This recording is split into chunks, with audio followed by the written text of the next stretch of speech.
Chris, start us up because I'm sick. Dave's dying. You coughing up green No still? more green, no No more more green, green, but I'm still sick. but And I, he's got Rona. yeah, I took a test the other day just for kicks and giggles, and Nice. I got the C word. Oh boy. So Well, today's episode 57, and we're gonna answer it some is. some questions that were sent in by viewers. We've been asking you Yep. guys to drop some comments and questions and things, and we would cover them in future podcasts. Well, today is one of those days. We are going to answer some questions.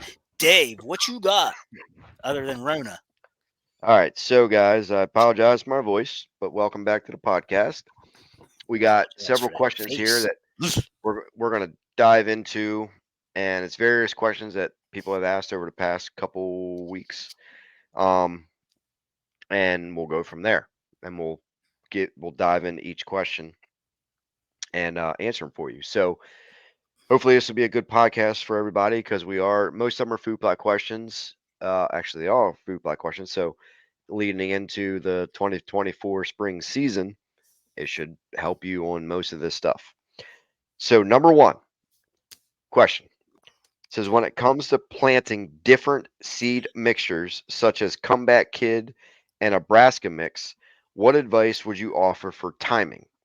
The plot sizes are small micro plots in out of the way places. So he wants to know uh, timing basically on Comeback Kid, which is a clover mix, and any Brassica mix, basically. What advice would you offer for timing? And these questions will be up on the screen for anybody watching the video version on Chris's channel. You'll be able to see the question. Um, Now, did he mention for fall or for spring or? when it comes to planting different seed mixtures, such as Comeback Kid and Brassica mix, what advice would you offer for timing? The plot sizes are small microplots in and out of the way places. Hmm, So this question basically can go two different ways yeah, it could. because brassicas obviously are going to be planted for the fall, Yep, but your comeback could be frost seeded, it could be planted could in the be. spring, and it could be planted in the fall. Yes. So why don't you offer the three situations on planning comeback kid for timing? Okay, comeback kid. I would say if you have if you want to plant it in the fall this year so that it's spring green up in the spring of next year. um that's a good habit to do, is to get something established in the fall. And timing wise, August, September, somewhere around that time, get it in the dirt, because clover grows slow. And it'll get have a chance to be established before the really cold weather sets in and it starts going dormant again for winter time. And that's a nice time to get it started. Now, the other scenario is, like Dave said, is to frost seed it in the spring. And I'm in PA, so about the third week of March or so, normally we get that freeze thaw action where it's frozen at night and it thaws during the day from the sunlight. So if you have enough debris off of your plot and you have bare dirt showing, you can frost seed clovers onto the bare dirt, and uh, the freeze and thaw heaving of the dirt will suck that seed down in and plant it for you. Third scenario is to actually work the dirt, and at any point in time of the year except for when it's freezing and dormant. Or But I'm drought? talking, yeah, I'm talking from spring till fall time, uh, like March through August probably would be the last time I would want to plant, somewhere in that region, to go ahead, work the dirt and put your clovers in, but no, do not cover them up more than a quarter inch. Hmm. Quarter inch or less on clovers. So a lot of times you can just work the dirt, get a good firm seed bed, and you can spread the seed right before a rain and just let the rain beat it in. So those are your three scenarios for and your timings for clover. Now you can Yep. hit the brassicas. Yeah. So Brassica mix. Uh, I don't know what state he's in, but and it doesn't even really matter. So Brassica mix, typically you're going to plant them in late summer. Um, in some cases early fall. But majority of times, where we're planning throughout the Northeast and kind of central areas, you're going to be looking at somewhere between August 1st and toward maybe the middle of September, depending on where you're at. And you want to look at your frost date situation. So typically, where me and Chris are at, Maryland, PA, our frost sometime around the 20th of October, could be 25th, somewhere around that time frame. So what I like to do is back that up about 45 to 50 days, and that's when you plant your brassicas. There are some guys that like to plant them earlier in the summer, and they do get more mature. And then they lose their attractiveness in when when you need them the most in October and November, but they will get bigger bulbs and you'll have the more tonnage and stuff. So they could use them later in the season. But for me personally, I like to plant it right around 50 days before frost. They get just mature enough, uh, so they're very palatable during October and November. So just know your frost date. Every state, every area has one. Where we're at, like I said, it's around the 20th of October, um, toward the end of October, somewhere around that time frame. And that's a hard frost. But just back your timing up. So somewhere around the third week of August is where I plant. Somewhere around where Chris's plant, give or take a week, either direction, is a good time frame for that. Um, and he mentions the plot sizes are small micro plots. Mm. So, and Comeback Kid is from Domain, but if it's a very small plot, yes, the Comeback Kid would do well, but a Brassica mix may not do well for you in a small plot like that. They could kind of wipe it out. So maybe uh, like a better mixture for you would be like No BS, because that has Brassicas, clover, and grains in it. Grains tend to do well with browse pressure. They can handle that browse pressure. So that would be a good option. Yes. Yeah, and minimal sunlight.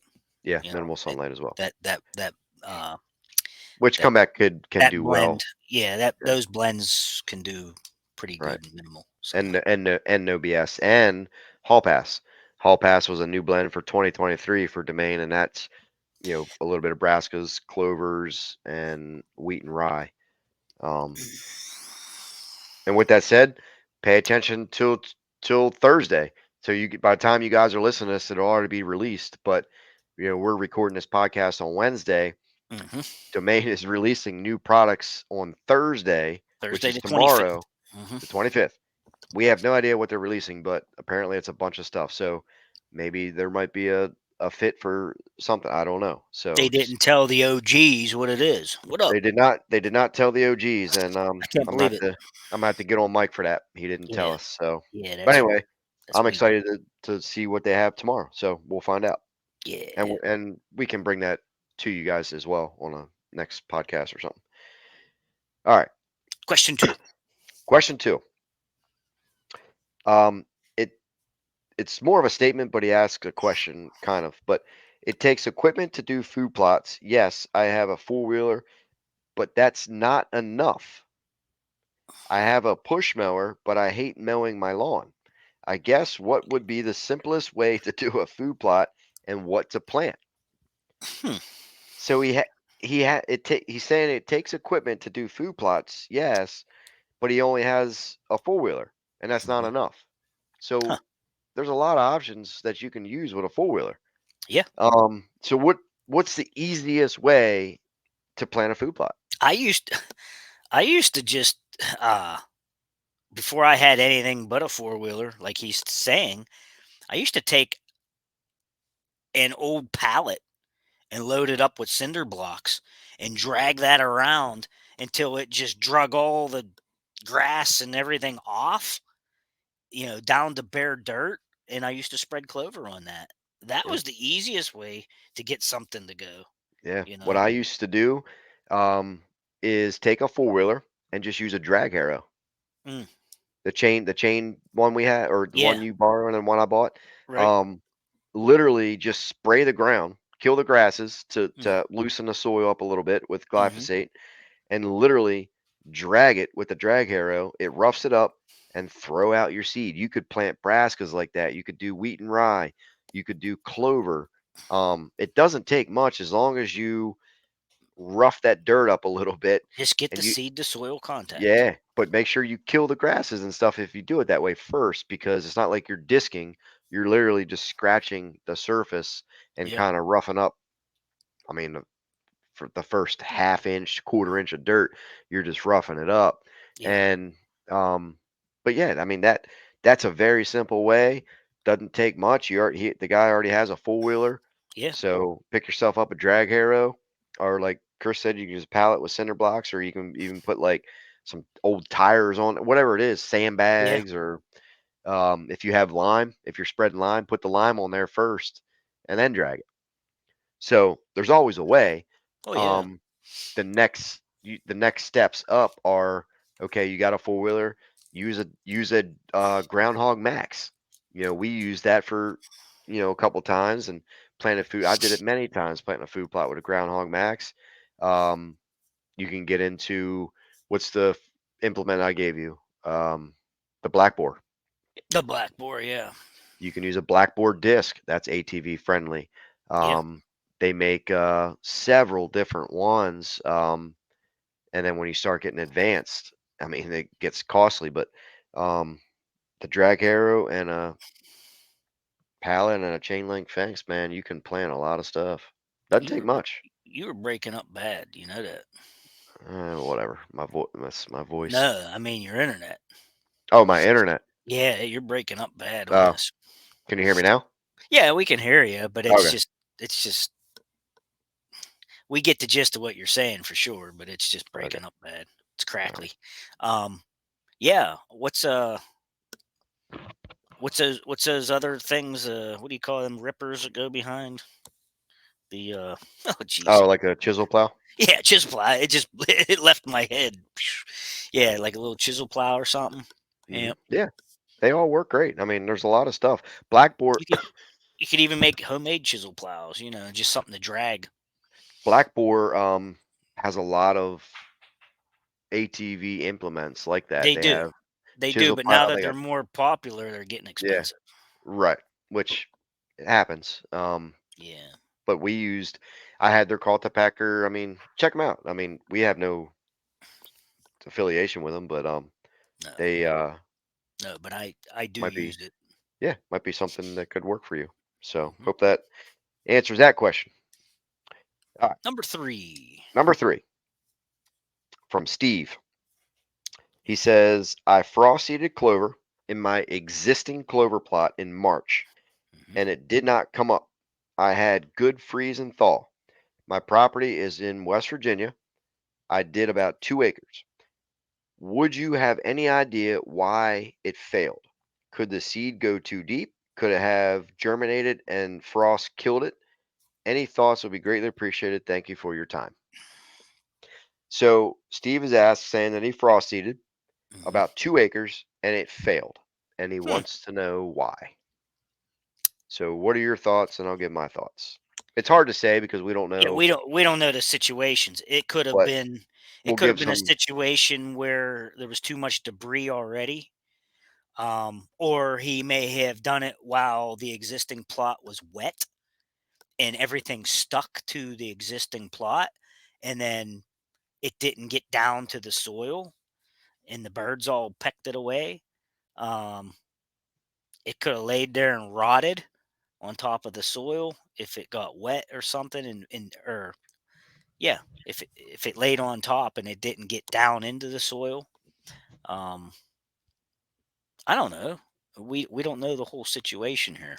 Yeah. So, I would say, um, Oh, maybe he could have frost seeded on top of snow. yeah, That could be a yeah, bad idea. Maybe there yeah. was a layer of ice and he frost seeded and it kind of melted and had runoff. Maybe it's on the side of a It hill. might have been on a side hill. Um, maybe he frost seeded when it was muddy, or like you said, wet, and it got too deep. Yeah. Maybe he did it too early. Um, Mhm. and he didn't have that freeze thaw effect, and it was just literally solid frozen. Maybe the Um, seed was old and maybe wasn't the seed was old. So there's a germinating. lot of variables in there, but the general, why don't we describe like a general practice of that? Because you were just reading some comments too where some guys had frost seeded it and failed. But Yeah. really frost seeding is like a legit way. It does work. But I I think guess you can do some I things wrong, but I I think think people people overthink it. yeah, I think people overthink it. Mhm. You So why know, don't you give some the general concept of frost seeding okay, for Steve? first of all, you've gotta you gotta be in an area that's gonna get good sunlight. A lot of failure is due to sunlight. People aren't getting sunlight down. But he's saying it was already an existing clover plot. So obviously he has sunlight where he's at. But in general, go to some place that has uh, good drainage because you don't really want it sitting in water. Um, Good sunlight. Okay. And like we said earlier, if you're going to frost seed, you have to have all the debris off. You have to have all the leaves off, all the sticks, whatever. And if the foliage is too deep already, that baby should have been mowed, low before you went into winter. But you can't always control that. But you got to have that good soil to seed contact. And then, you're spreading it out. And if you don't think it's getting down, I mean, you could do something like run it over with I don't know, you could run it over with the tires on your vehicle or a roller or something, get it vibrated down so it's touching soil. It's got to be touching the soil.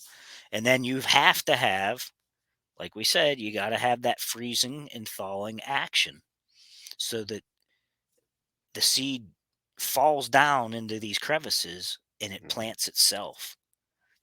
Now, the only other bad thing, what I just said about running it over and stuff, is you could bury it too deep. So you got to be very careful what you're doing there too.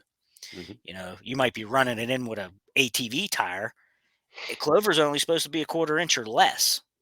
So depending on when you're putting it out too.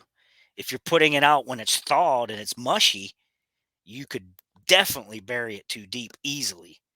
You want to put it on probably when it's more frozen Yeah. so that you're not burying it right from the start. You're just Yeah. defeating your purpose. Yeah. If you're in your freezing, thawing state of time of year, just say mid-March, Yeah, you definitely you want to wa- put it on when it's hard. yeah, you want to do it in the morning Yep. and walk on it when it's frozen. Therefore, one, you're not walking in it, leaving muddy footprints through it. Yes. You want to do it when it's frozen, and then as the day heats up, it'll thaw and then freeze and thaw, freeze and thaw. Yes. I think one of the biggest fails with frost seeding is probably either one, they're not doing it into a prepped area, and two, they do it too soon. Yeah, everybody's so anxious right now to get started. Man, we got Yes. we got a month and a half yet before you can even start a frosty. I mean, here, Yeah. We here. see it we see it every year though. It's I like mean, I it's guess if you're in Georgia or South Carolina, yeah, they got a cold snap going right right. now. They could get away with frost seeding right now, probably Yeah. down We see it there. every year though. People it's January, February, and it's like, I'm ready to plant Egyptian wheat. No, you're not. Like No, you got no. like we see it or it's the question of it's March and they get 1 or 2 or 3, 4 days in the 60s and they're ready to plant buckwheat. And then they plant Yeah, buckwheat, it gets a frost and it dies. yeah. Every single I year we mean, talk. I think I covered that in the last podcast. Excuse me. I covered that in the last podcast that the soil temperature ideally should be 55, no lower, Hmm. at nighttime, Yeah. And and that's even cutting daytime's it. higher. Yeah. Yep. Because That's for buckwheat, that's buck, for that's for that's soil temperature, not air temperature. hmm Soil temperature of 55 or higher, and that would be good for seeding, and that's also good for spraying chemicals if you want to kill. right. Right. And things like buckwheat and Egyptian wheat and things like that, man, they love heat. So you got Yeah, to be patient with this stuff, man. It's got to be warm. It's got to be yeah. warm. 60. I mean, 60 is really better, but you can get away with 55. But like around here, I'm waiting. I'm usually waiting till May, almost June before I can get away with doing stuff like that. Right. You know. All right. But yeah, being well prepared soil is the best. What are we on Next four? question. Number four. I think so. He says, Robert says, I know this video was a year ago, but I got a 2 acre plot in the middle in the middle. Oh, sorry. I got a 2 acre plot. I'm in the middle of Tennessee. What do you suggest to plant? There's a lot of deer on this place. So a two acre plot is pretty big plot. It is big. That is pretty. Most hunters aren't planting 2 acre food plots. So No. he's in the middle of Tennessee, uh, and he's got a lot of deer. So what do you think he should plant? Now, again, this is a tough question to answer because we don't know what's We don't know. around. Like, but in general, a general idea to Robert, what would you plant? Clover and grains. I would have a high stem count because if you've got a lot of deer, like Dave said a lot earlier, way earlier in the podcast, grains can be highly browsed and still keep growing. Clover grows so slow. So you the grains would kind of nurse that clover along, and then you could add like oats or something like that, to help nurse too. Um, and if you're going into fall time, if you're planning late summer for stem count, I would do winter wheat or winter rye, you know. But grains is a big thing because it's desirable and it's palatable, and the high stem count that you can put out there is going to feed a lot of deer, a lot of Hmm. mouths, and it stays. You know, it's almost you can almost say grains are almost perennial. It's almost like they're biperennial. Or biannual. I mean, it's almost like they're biannual because you plant them this year and they winter over and they're there next year. Hmm. So, Yep. but clover, there's a variety of perennial clovers. They'll be there for 3, 4, 5, 6 years if you take care of it. Yeah. But Right. yeah, high stem count. Put in a lot of seed. Yep. Uh, I think that's the way to go. Now, if he's looking for green and leafy stuff, I would blend it up, man. I'd blend it up. I'd have radishes in there, turnips, kale, all that big leafy green stuff, and I would plant that not too heavy, but on the heavy side, so you have lots of stem count that way too. Tonnage. You need tonnage to feed a lot of deer. Yeah. I You know. would tell I would tell Robert to possibly experiment. If you have 2 acres, um, plant brassicas. Try like a showstopper with the hybrid brassicas from Domain. Mhm. Just try it and see what happens. See if they wipe you out, then you have to look at the situation and figure out what's going on. If you literally just have too many deer in the area, you maybe need to kill more deer. But 2 acres of brassicas is pretty That's hefty. substantial. Yeah. Yeah. So, but if it fails, they wipe you out.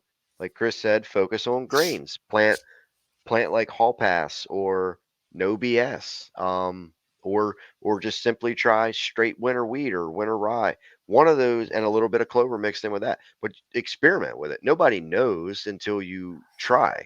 Well, Um, I'm gonna go out on a limb here and say no matter what you're planting, you should put some clover in it yeah, because yeah, it's like it's one of them things you don't really have to take care of. I mean, you can put it out there; it's easy to grow, and whatever else is growing above it will nurse it to the point that when it's gone, the clover will come up. You know, it'll always be in there. I love putting yeah, clover in every blend. yeah. When I, it's funny. I started looking for a new lease last night, Mm. And when I get a new lease and I plant food plots, literally every food plot is going to have some sort of clover in it. Oh, for sure. I'm going to incorporate, and it's all going to be domain seed and all that. But majority of it will be some If I clover. if I had one thing to pick, I would pick a clover, Yeah. a Yep. mixture, a Mm, blend of clover. right. Yeah. You just don't want one species No, of you don't clover. You want want one to blend. straight. You want it blended, yeah. But I mean, if I had one thing, if someone says, what do you look for when you're looking for seed?" I'm looking for different varieties of clovers. You Hmm. know, I think I think this year when I order seed, I'm just going to get me a big gulp of hot chick. That's what I Yep. think. And I'm just going to go around and spruce it up, man. Yeah. When I get an order to domain this year, I got to see the property first and on what it is, but it's probably going to be a bunch of different stuff. Yeah. Well, I'll get a blend to put in front of my tree stand, but Yeah. Yeah. I mean, as far as the other, acre and a half, Yeah. it's gonna be spruced up with some hot chick, man. Right. And I I've might have already to. got it established there. I just have to go over it. Right, and I might have to jump on the no BS train this fall for my fall Ooh, food plot. Dave's We'll good. see. Dave's gonna have a dough factory. Yep, I'm gonna have a dough factory, and I'll blame it on Chris, and I'll make a video and say Yeah. Chris set me up with a Yep. dough factory. Because Chris recommends no BS to everybody because he shoots lots of dough in his food plots with that. Yep. All That's right. my go-to, man. Next question, What are we? and Number this 5. this isn't really a question. It's more of a critique of this guy's statement to my video, Okay. and it was on a video of the title of it's how to frost seed clover, the ultimate guide. Okay. And I said what to do, what not to do, and how to do it. He Okay. says, dark moon, last snow. That's the key to frost seeding. Spread the seed on top of snow and let nature do the rest. Very important to consider the impact of any chemical control will have a bee colonies in the area. Will affect control will have on bee colonies in the area. Any bird who might grab some seed from the area you frost seeded in will disperse it naturally, and deer will search for the main crop as a result. All right, I'm going to answer this first because He's overthunk that one. Woo. this guy's high. So, Woo. all right, dark moon, last snow. I really don't understand what that has to do with frost seeding. I don't know. That's not the key to frost seeding. Then he says, spread the seed on top of snow and let nature do the rest. I understand what he's saying, but Yeah, nature's spreading this, gonna wash it away. yeah, spreading the seed on top of snow is also not the key to frost seeding. Um, we made a lot of videos about that in the past, but that is not a very good idea. You can get runoff, you can get the birds pecking the seed away and all that stuff. Now, he does make a statement, and I'm not going to disagree with him. He says very important to consider the impact of any chemical control will have on bee colonies in the area. I fully understand chemicals and bees and honey and all that. You don't want to affect that, but hey, let's be real. I don't think anybody really wants to deal with chemicals. I know I don't. I get funny with it, but it's everywhere, everywhere. Unless you go somewhere where you have a 20-mile, 50-mile radius of organic farms everywhere, and nobody is using chemicals within that 50-mile radius. It's everywhere. One little spraying of something on some clover to control some stuff on your food plot is really not going to kill all the bees. Now, when you get into big ag areas and farms and all these chemical, like I would not want to live in an agricultural area. All them farmers spraying chemical. I mean, but again, you're not going to get away from it. It's everywhere. So, yeah, I understand the effect on it. I understand. I don't disagree with him on that. But it's one of them things. His next statement is any bird who might grab some seed will disperse it naturally and deer will search for the main crop. That is dumb because okay, you have a clover food plot. You frost seeded, you have seeds in there. Why would you want a bird to peck the clover and drop that clover 6 miles down the freaking road? You see what I'm saying? That's what he's saying. I mean, yeah, that's what happens. Bird eats seeds. They eat autumn olive, seeds, and they poop it out, and it grows an autumn olive tree. That's Mother Nature way of spreading seed. I get that. When you have a food plot, when you're trying to concentrate the food plot right there, you don't want the birds to eat the seed and poop it 300 yards, one little seed 300 yards away. That's not going to help you. I'm fired up. My throat hurts. So you can You're take over. triggered. You can take over. You're triggered. I don't know about you, Dave. I don't know. Getting all worked up. No, I mean, first of all, I don't understand what the dark moon has to do with anything. I What's moon phase have to do with food I plots? don't know. I don't know. Uh, Timing wise, as we said, freeze and thaw. Get a week or two at least before you start warming up forever, and it's not going to freeze anymore.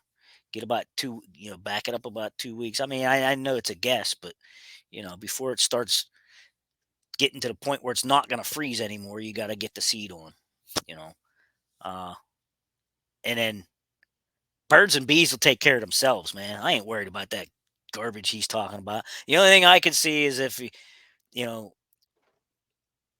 affecting the all the blooms on the clover when I mow. That's the only thing I can see affecting them bees. Because man, there's bees all over those blooms. Yeah, But when I go over and mow and I spread that seed out, well, they don't have a whole lot to gather up and pollinate with then at that point. But yeah, affecting birds and bees. That's like the guys that say when you till, you kill all the earthworms. Come on, dude. right. Really? Yeah. I mean, I get it with the chemical and the bees, and I get it. I fully get it because I Well, you like got I you got these people, these snowflakes that are all worried. He probably has a "Save the Whales" bumper sticker on his car too. You true. know, I mean, but again, he let's be voted for real. Biden. Right. Let's be. Oh man, you opened up worms there. Um, let's be real though. Nobody wants to mess with chemicals. I don't think any of us really want to deal with it.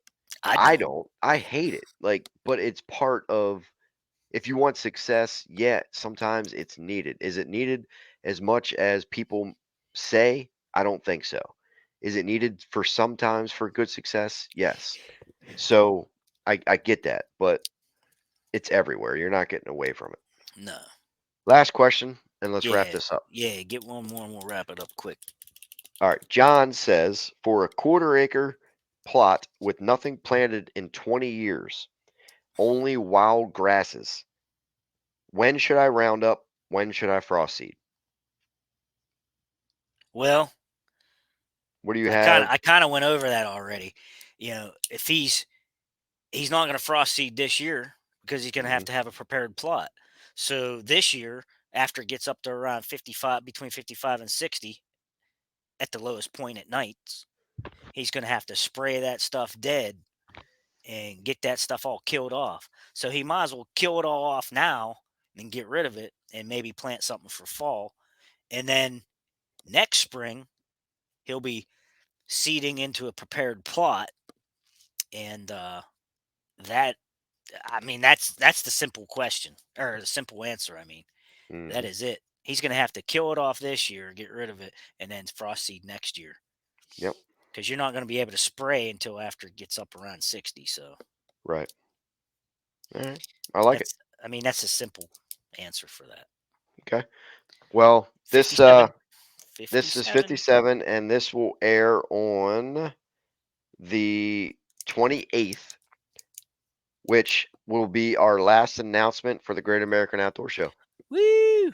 So by the time the Great American Outdoor Show is February 3rd, our next podcast, the one after this, won't be aired. So um, you guys are listening to this on Sunday, the 28th. Me and Chris will be at the Great American Outdoor Show on February 3rd, which is opening day. If you Right. guys are going to be there, let us know.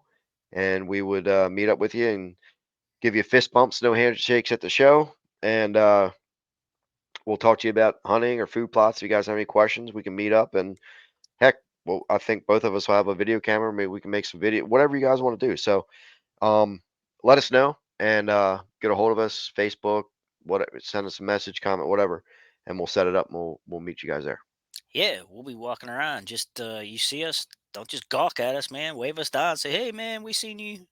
We know who you are. And we'll come Don't over and don't don't give us the finger. Come say hi. yeah, don't hug us or kiss us or shake our hands or nothing. Cause there's Yeah, crud there. There's yeah. crud there. No Rona. handshakes. There's No Rona. handshakes at the show. Yeah, wave us down. Let us know, man. We'll meet you. We'll shoot the shoot the breeze, man. All right, We'll see you on 57. the next one. That'll be Later. 58. The next one. Yeah, Ooh, later. bye.